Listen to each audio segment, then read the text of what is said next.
नमस्कार दर्शकों। आज आनंद मोहन जी द्वारा प्रेक्षागृह में प्रेस कॉन्फ्रेंस का आयोजन किया गया।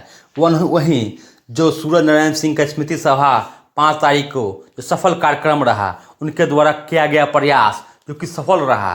माननीय मुख्यमंत्री जी ने भी उनकी मांगें मानी, सभी विषयों पर वो पत्रकार से खुलकर बात किए।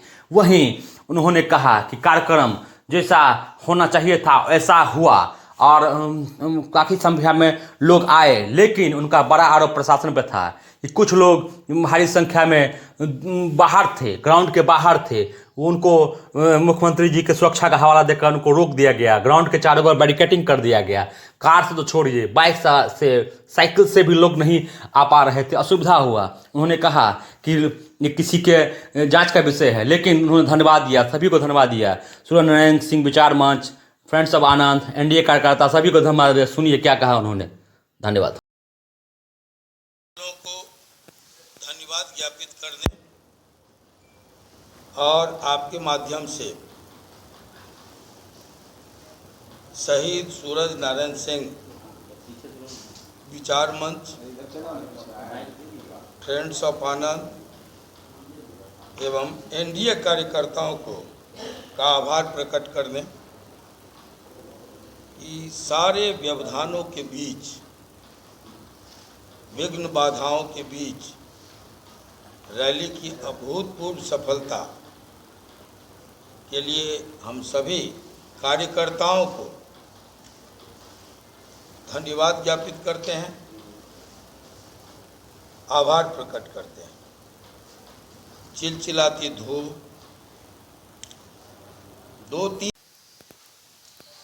और सबसे बड़ी बाधा जो व्यवधान ट्रैफिक सिस्टम ने पैदा किया कि किसी एक गाड़ी को रैली स्थल के 2 किलोमीटर तक आने की कोई सारा ट्रैफिक यातायात नियम का हवाला देके, मुख्यमंत्री जी की सुरक्षा का हवाला देके पोलो ग्राउंड को कारागार में तब्दील कर दिया गया। कहीं से एक मोटरसाइकिल, कहीं से एक 4 पहिया या किसी बस को आने, शहर घुसने का, आने की बात छोड़ दीजिए, शहर घुसने का, ये जिस तरह से बैरिकेड्स डाले गए, लगा नहीं कि हमारे ही मुख्यमंत्री का कार्यक्रम है और हमारा ही ये प्रशासन है। ये कहाँ से हुआ, क्यों हुआ, ये तो अनुसंधान का विषय है, लेकिन मैंने आपत्ति जताई थी मुख्यमंत्री जी को भी और डीएम साहब को भी कि कम से कम एक रूट, प्रधानमंत्री का कार्यक्रम अभी अभी संपन्न हुआ है, कहीं कोई ट्रैफिक के चलते रैली में भाग लेने वालों को कोई असुविधा नहीं हुई। लोगों का काम था, प्रशासन का काम था वहाँ तक पहुँचाना, यहाँ प्रशासन का काम था लोगों को रोकना। और इस तरह से आपने देखा होगा कहीं भी जो हजारों मोटरसाइकिल झंडे के साथ आए थे, वो शहर में जरूर दिखा, लेकिन वो रैली स्थल तक दूर दूर तक नहीं दिखा, 3-4 किलोमीटर के अंदर कहीं नहीं दिखा। जो गाड़ियां आई थी सैकड़ों की संख्या में, वो कोई गाड़ी रैली स्थल के 3 किलोमीटर तक, 2 किलोमीटर, 5 किलोमीटर, 4 किलोमीटर पहले रोका गया। चिलचिलाती धूप में सुबह सवेरे जब तक लोग आए तब तक रैली खत्म हो चुकी थी। बावजूद इसके रैली अभूतपूर्व ढंग से सफल रही। चिलचिलाती धूप में हजारों लोग जिस तरह से पूरे धैर्य के साथ डटे रहे, इससे बेहतर एक शहीद को श्रद्धांजलि हो ही नहीं सकती। ये सब परसों तक मौसम ठीक रहा, लेकिन सूरज बाबू के शहादत पर, सूरज बाबू के इस कार्यक्रम पर सूरज की भी असीम अनुकंपा हम लोग पर है। ज़बरदस्त ढंग से उस दिन गर्मी रही। बावजूद इसके गर्मी, उमस, यातायात के व्यवधान, तिथियों के परिवर्तन, सब के बावजूद रैली अभूतपूर्व ढंग से सफल रहा। और मेन बात है कि रैली का क्या हुआ। ये तो बहुत सारी रैलियां होती है, रैली का जो मकसद था उसमें हम 100 नहीं 200% सफल रहे कि जो 7 दशकों बाद आज़ादी के एक श्रेष्ठतम अमर सेनानी को लोगों ने भुला दिया था, यंग जनरेशन जानता तक नहीं था, समकक्ष लोग रहे नहीं, और हम लोगों की पीढ़ी भी भूल चुकी थी। नई पीढ़ी को तो जानने की फुर्सत नहीं है। तो ऐसे में 1.5 पखवाड़े तक मिथिलांचल के एक एक गांव में सूरज बाबू को इस बहाने याद किया गया। सूरज बाबू लोगों के जेहन में जिंदा हो गए।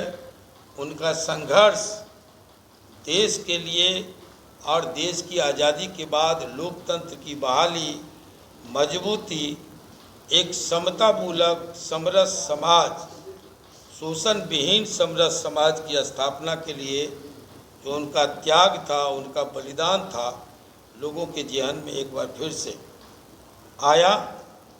हम इस मामले में 100 नहीं 200% सफल रहे।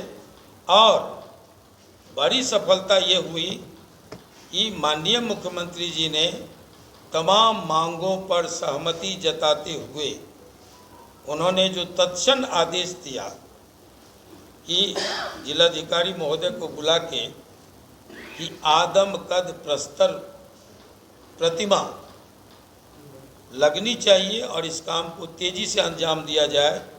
तो रात में हम जिलाधिकारी महोदय के साथ हम लोग गए थे और 3-4 चौक चौराहों के भ्रमण के बाद, निरीक्षण के बाद हम लोगों ने तय किया कि सबसे अच्छा बेहतर होगा एकमी का वो जो चौक है, जिसको तत्क्षण स्पॉट पर अंचलाधिकारी को बुलाकर उन्होंने कहा कि NOC और वगैरह का जो भी रिपोर्ट होता है वो पेश करने के लिए।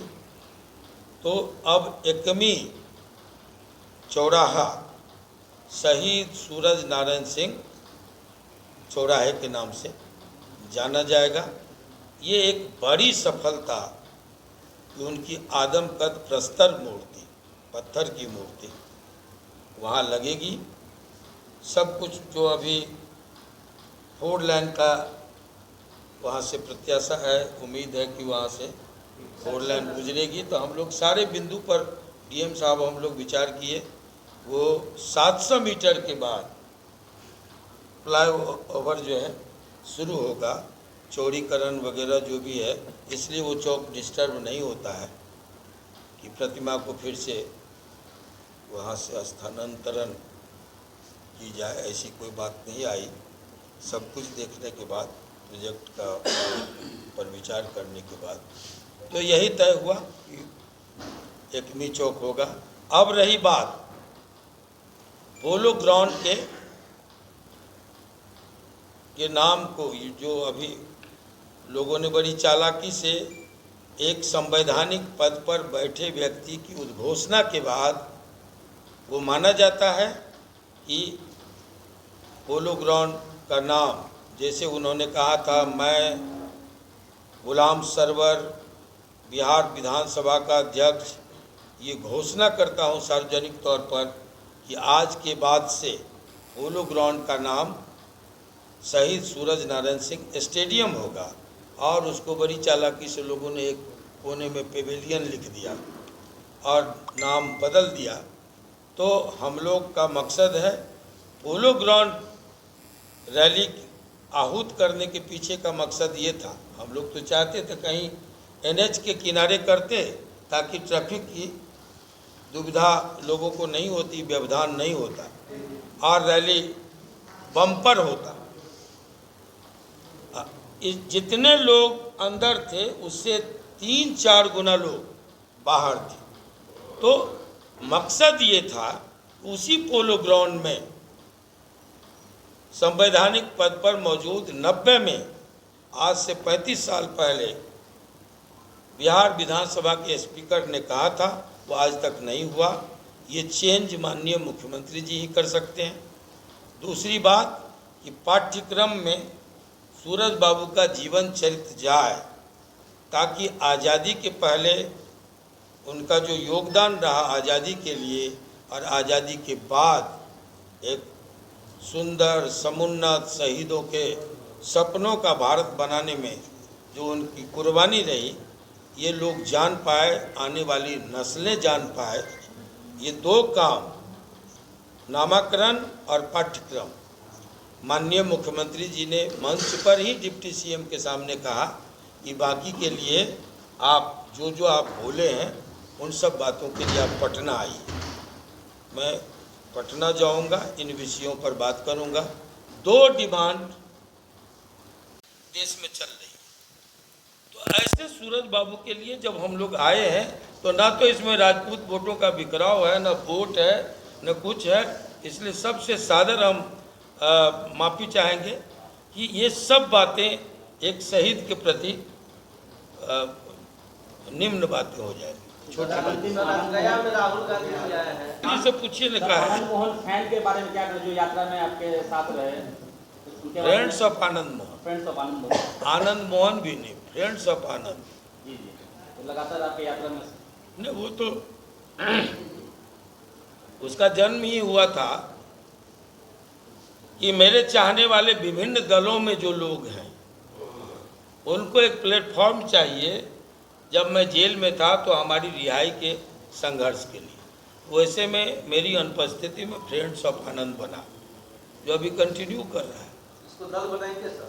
हाँ? इसको दल के रूप में बनाएंगे? अब काहे के लिए अभी दल के दल में हमको फंसना है? सब ठीक जा रहा है, आगे आगे देखिए। हो गया।